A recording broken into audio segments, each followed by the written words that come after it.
এখানে আমাদের বইতে আছে 1 নম্বরে আছে 101 গুণন 45। আচ্ছা, আমরা যদি 101 গুণন 45, তো এটাকে যদি আমরা সহজ পদ্ধতি হিসাব করি তাহলে সমান, আমরা কি করব, 101কে প্রথমে 100 রাউন্ড ফিগার ধরি, 100, এটার সাথে যদি আমরা 1 যোগ করি সেক্ষেত্রে হয় 101।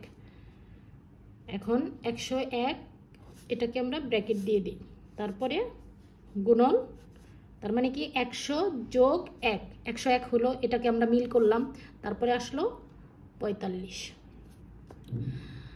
আচ্ছা, এখন কি করতে হবে, এখানে দেখো ব্র্যাকেট আছে, ব্র্যাকেটের পরে একটা গুণ চিহ্ন আছে, তারপরে আছে 45।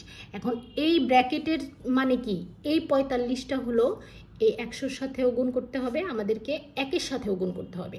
এই 45কে প্রথমে আমরা 100-র সাথে গুণ করি, 100 গুণন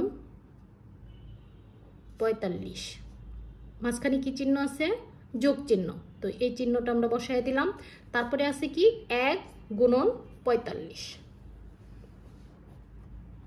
আশা করি সবাই বুঝতে পারছেন এই পর্যন্ত। এখন দেখি এটাকে 100-র সাথে যদি 45 গুণ করি তাহলে হয়